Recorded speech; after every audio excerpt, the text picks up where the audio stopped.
Akala kasi ng iba, kung mo nagpabunga ka, nagpa-harvest ka na, maraming pera yan kasi nagpa-harvest.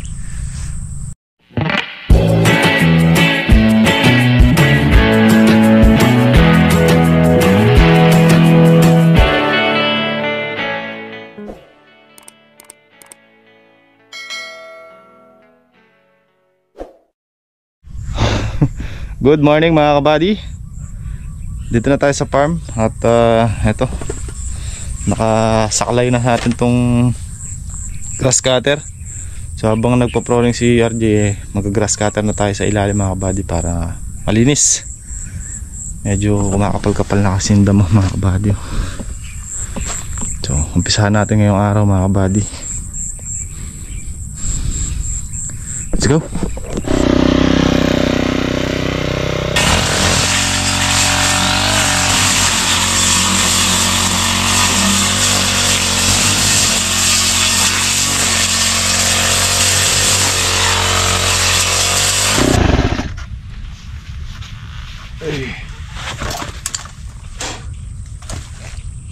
Tilansik ang putik, huh? Sabas sa aking lupa. Madungos na naman tayo nito mamaya mga kabady. Ay, mali, dapat pala dalawang face cover dala ko. Init, alinsangan. Ay mga kabady, sa kabilang banda kasi napopokus tayo sa gulay. Kahit pa paano medyo napapabayaan natin itong mga kalamansi. Hindi naman talaga totally napabayaan mga kabady. Kumbaga hindi lang natin sila masyado naiikot ganon. Pero makita nyo naman mga kabady, hindi naman ganon kasukal oh. Ito nyo mga kabady ba? Ano naman, kumbaga reasonable pa naman yung sukal. Hindi pa naman ganon kataas tsaka kakapal, diba? Ayaw kasi yung pagdating nung time na magpapabunga na tayo, dagay ilang buwan na lang naman, may stress tayo mga kabady dahil sa dami ng trabaho. Kaya hanggat ngayon na medyo maganda-ganda yung panahon at hindi masyado nag-uulan, although tag-ulan pero hindi masyado nag-uulan, isa-isahin na natin yung mga dapat nating trabahuhin mga kabady. Sakto yan, di ba nagpa-proning tayo sa taas mga kabady, top proning. Pagka nag-usbong yan or nagputot ng panibago, so mga after 2 months or 3 months, medyo magulang na rin yung magiging dahon niya o yung magiging talbos niya mga kabady. Sakto yan sa panahon na kung saan or kailan tayo magpapabulaklak or magpapabunga mga kabady. Tsaka yung mga dapat natin kailangan dito, gaya nasabi ko sa inyo nun mga kabady, yung pataba natin is naka-order na. Actually mga kabady, bayad na. Pinabayaran ko na kay misis nung isang araw. I-deliver na lang, so hindi pa natin ipapadeliver muna, gawa ng syempre hindi makakapasok dito yun dahil maputik sa daan. Pagka medyo gumanda-ganda yung daan at hindi nagsunod-sunod yung ulan, yun, tsaka na natin pa-deliver.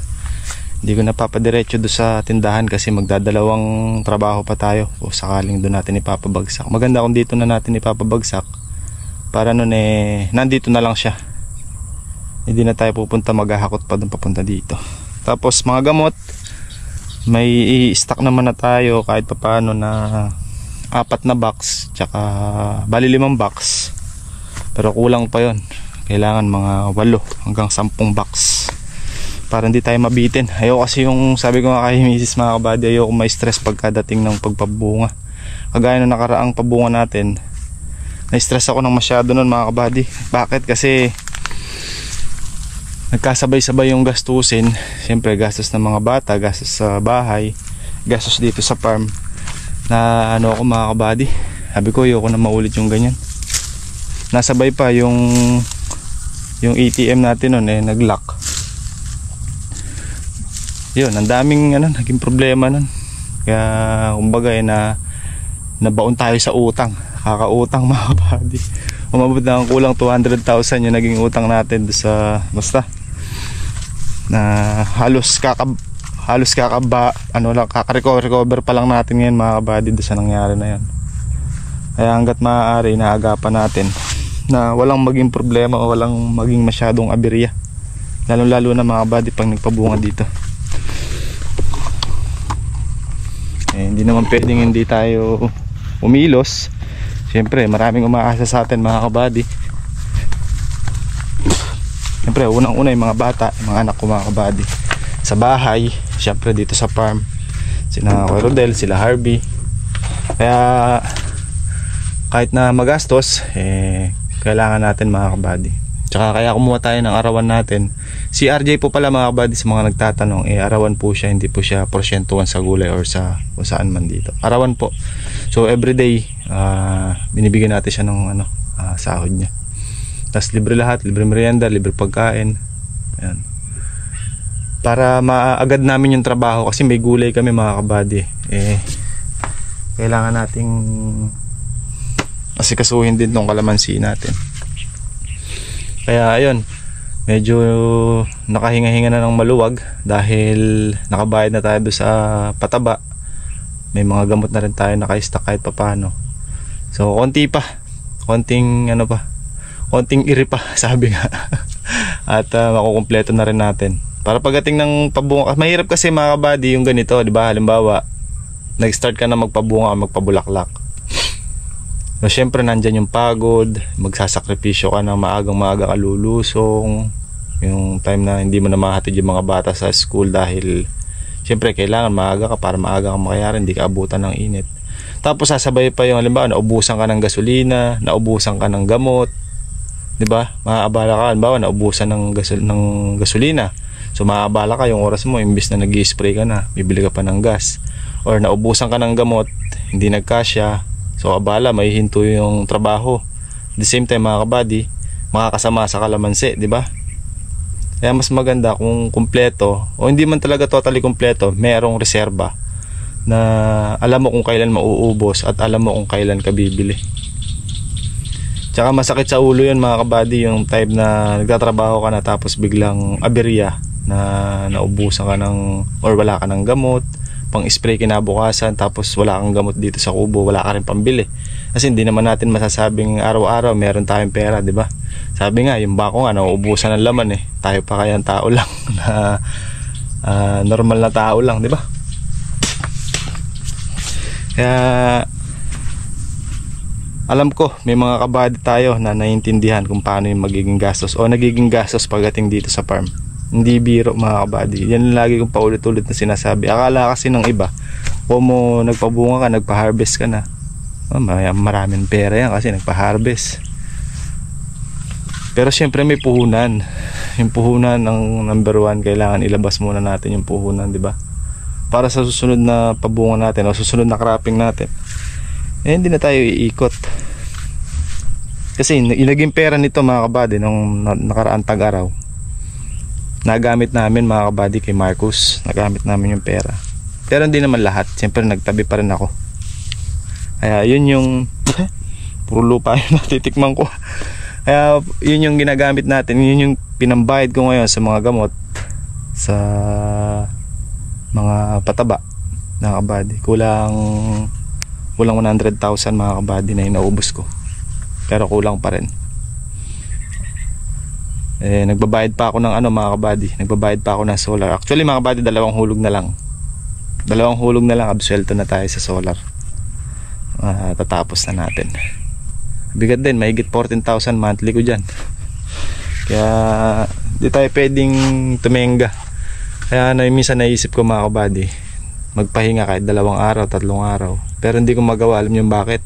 Nanghihinayang kasi ako doon sa kita ko sa isang araw, na yung kita na yun pwede ng pangbaon ni Marcus, mga bata, pangkain sa bahay. Kaya sabi ko okay lang, tsaka na tayo magpahinga pagka pahinga na talaga. Ay, hirap maging diba mga kabady? Hirap pero masarap. Pahinga lang ako ng konti. Nakatatlong tudling naman ako mga kabady. Kahapon pala mga kabady, update natin yung papaya natin. Nakamigit 500 kilos kaming hilaw. So matagal-tagal, mga ilang ano pa ulit ang kasunod dahil yan, makita nyo mga kabady, maliit pa yung mga bunga. Sorry, maraming bunga, kaya lang halos gasakmal lang oh. Halos sila ka lang ng kamao pa. At least kasi dapat mga kalahating kilo or kulang kalahating kilo, mga ganun yung size niya dapat. Maraming bunga mga kabady oh. Mga isang buwan pa siguro para pa lumaki. Dami na rin nating napitas mga kabady no. Kumbaga sulit-sulit din. Pero hindi pa labas ang puhunan natin dito sa papaya na to mga kabady. Hinahabol pa tayo sa puhunan dyan. Pero kayang-kayang ilabas mga kabady. Daming bunga oh. Marami lang namatay doon sa gawing gitna doon mga kabady. Sayang. Yung nag-uulan, nabulok yung puno. So ayan. Ayan ang laki farm extension natin mga kabady. So si RJ nandiyan na sa kubo. Sasaing lang siya. Siya na daw magsasaing. Actually ayun na pala. Ito na, papunta na dito mga kabady. Yung mga kabady, nalobat yung GoPro natin. Palit tayo ng battery. Pahinga muna tayo at alas 11 na. Luto muna ng pagkain. Actually mga kabady, nakasaing naman na. Pan na lang. Ulam na lang. Yan ang ating ulam ngayon mga kabady oh. Native na manok. So nakabili kami ng native. Medyo malaki. Kacho kasi yan mga kabady, pero bata pa. Nasa 2 kilo siguro. Nasa 2 kilo to no ka? Meron. Oh, mayroon 2 kilo. Siyempre, papartneran mo ito yan. Usbong. Ito pa. Usbong yan. Yan, sakat niya. Siyempre, yung smoky natin. Nagpapasarap sa manok. Oo. Hindi mawawala oh. Kagati pa ni kakanang may asin yan eh. Hindi na, lilinggisin mo na lang. Lilinggisin mo na lang. Maganda yan, hinihiwa eh. Pati ko na. Pino. Sige ako mag-ano niyan. Kagayat. Nagayatin ko. Gigisa mo. Anong gayat? Gayat. Iba yung gayat. Manyaman niya hindi ka body. Panya no, gayatan mo oh. Hindi ka naman kasi lilinggisan din sabi gayat. Iba yung gayat saka yung nililingkis lang. Mas masarap. Ito kasi lalabas yung pinakakatas niya dito tsaka yung aroma niya.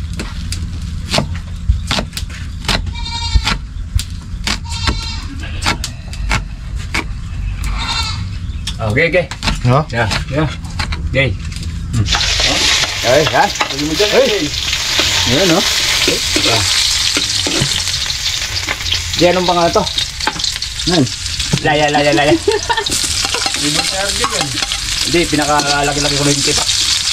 Gigisa na tayo, gigisa na. Kasi pala sumagil ka. Mamaya nga, pag bigot mo yung smoke na maayos yan, ha? Smoke. Kumalong sila, tinan mo isa. 2 piso isa. Nagbenta pa kayo kasi ng sili sa banda.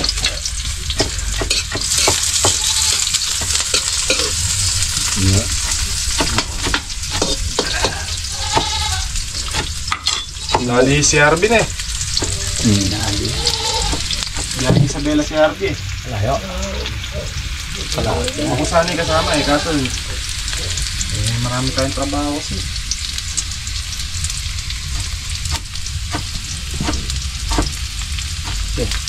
Pwede nga si RJ dun, baka mamaya putulin yung kalamansi sa puno eh. Ultimano. Oo. Yan. Gigisa na. Yan ang sinasabi ko eh. Papapoy na. Sabi mo, smoky. Sarap yan, nagpapasarap yan eh. Uy, hindi lang sabaw. Jay, tinatandaan mo to ha. Ayun. Di sa may kwan yan. Sa ano yan? Yung atay. Hindi balahibo. Ayun. Ano sa tumano? Ay, bala. Oh. Ako lang kahapon ha. Yun ha. Nini. Jay, sinabi ko lang ito yung masarap kaya dyan. Ayun. Itlog. Hindi pala yung makilalangin manok no. Eh kung ito may itlog din. Yun. Malambot ng puti. Nakatago pero may itim niya ka. Oo. Ha? Kabita ka. Manyaman. Ay. Ano nga yung pangon? Ayun na. Kakain na agad? Mamaya yung sabaw mo na yung ubusin. Daw ng tralala. Ting ting ting ting ting ting ting ting ting ting ting. Kapino ah. Ting ting ting ting ting. Dito. Eh, dilaw na dilaw sabaw. Pakadil lang. Oo, dilaw na. Masok yung kaldero lalaman. Alangarin niya pa mo. Una-una na pa mo yung bulit ka niya. Yun? Dato malata yung kanin eh no? Ay mag-iisa din eh. Pero kulang pa yung kwan. Pag hinangon mo to. Oo. Sabaw lang ang number 1 dyan. Hindi, sabaw mo na yung ubusin mo na. Bukas na yung laman. Bukas na yung laman, sasabaw mo ulit. Ay, grabe na naman. Hanggat mayroon lasang native pa yung laman. Alam ko madalang tayo makatikim ng native pero Ah, okay na. ano na yan? Natin. Oo, pulo lang to.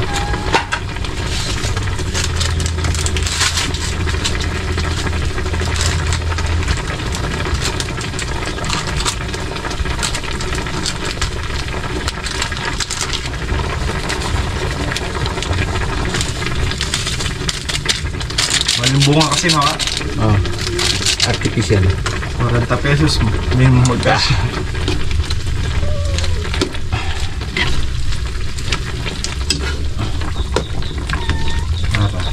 Ames. Lintaw. Ligal. Kumusta yung pinakaano natin doon ka? Nilan-prep natin doon? Ito na yung pasok mo pa.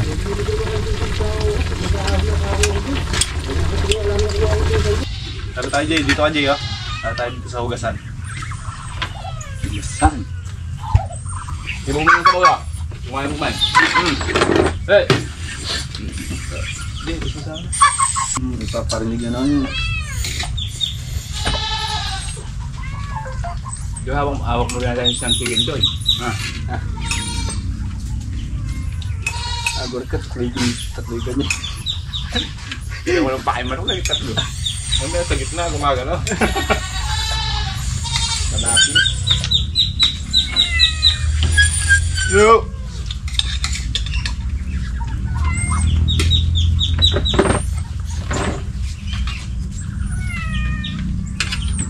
Mga kutsara ko yan lang sa amin.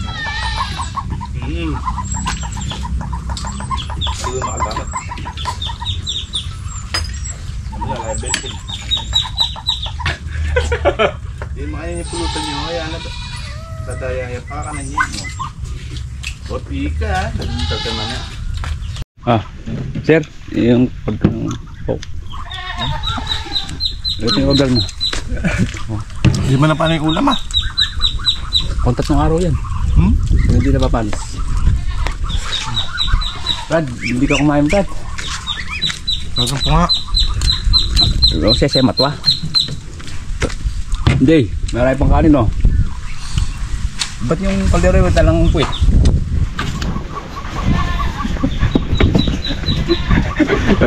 Lalo ka, nanahimik ka ba? Okay mga buddy, gusto tayo magmerienda. At malinis na. Yan, sarap na sa mata. Ito na sa kalahati. Oh, linis na. Dito na tayo sa may boulevard. Ito yung gitna niyan. Babaliktad lang ako ng talim ng grass cutter. Ay. Oh, dito na tayo mga kabady. Ay.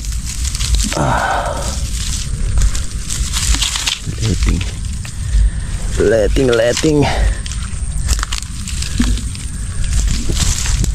Tapos lang namin mag-merienda. Ayan, back to work na kami. Ayan siya. Sakit eh. So yan mga kabady, hinihilot po namin si Daddy kasi kami ay... Tamad. Hindi naman, mabait naman kami. Mabait tayo, di ba? Parang hindi. Parang oo. Ano ba, hindi nagsasalita yung TV. Nakamit nani. Para ano ba yan? Lucy mo. Tawa na pasalita si Daddy. Salita nga, Daddy. Wala po sila. Kailangan daw namin mag-vlog. Si Amara, walang hilot yung ginagawa eh. Naghihilot ako. Kailangan daw namin mag-vlog. Sa school? Hindi. A day in my life as a grade 6 student. So una, syempre, tiniklik tayo sa cellphone, ganun. I-edit pa yun, alam mo. Yan lang sa baba. Ito pa, ito? Ay, ako ba? Amazing. Si Mara, wala naman ako nararamdaman sa masahe niya. Papayat ako di. So, ayan guys. Tapos na po namin hinuti si Daddy. Patuloy din ang Gusto mo ganun? ng mga otoridad. Hindi lang sa sabihin ng kundi sa lahat ng Ihilot po tayo ulit. Nananabunod po tayo. ABS-CBN. Ba? Aso ka usap ko. Lo, ingoy.